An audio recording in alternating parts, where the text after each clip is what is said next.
Hi guys, hello. Hi guys, in this series of videos I'm sharing all of the techniques I've learned over time on how to improve vocabulary.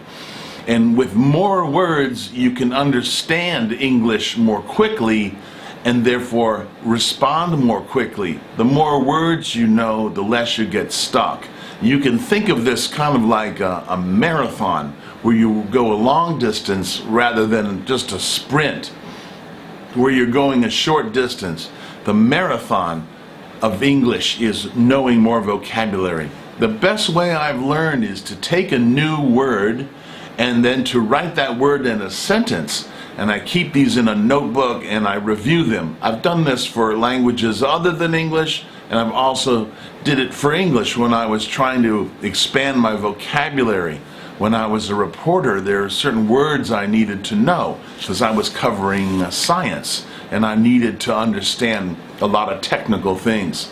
So if you can add vocabulary that way by using a new word in a sentence and then practicing it, it will stay in your long-term memory. For some of you, you start to read very simple books in English. There's one that's quite popular called The Old Man in the Sea by Ernest Hemingway. Hemingway's style was to write short sentences with brief and short words. That was what made him different than some of the other writers at that time. And so if you can read that book and look up any new words, then you're at a great basic level.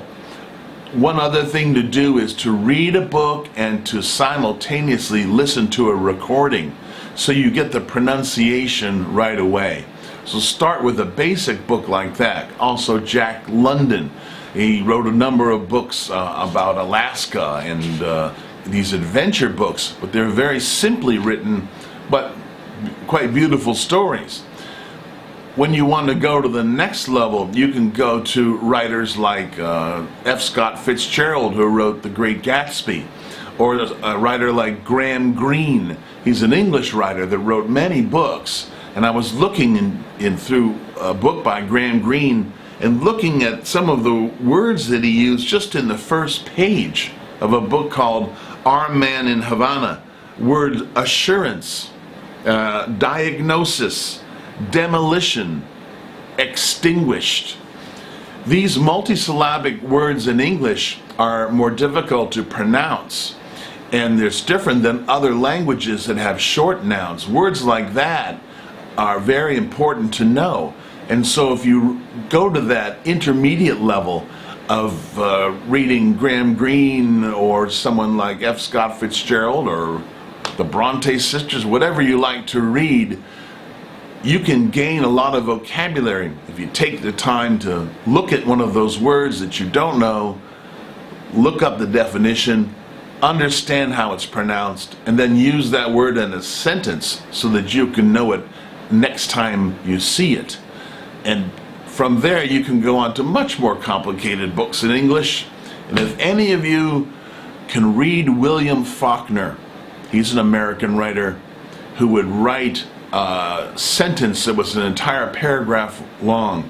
If any of you figure out what he was writing about, would you please let me know?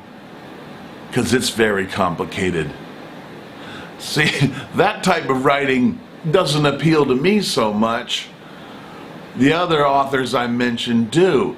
And for an English learner, starting with the basic short nouns and adverbs and adjectives and then moving up to more complicated ones will really help you understand English more quickly and be able to think in English and use those words and have a broad vocabulary, so you're really participating in English.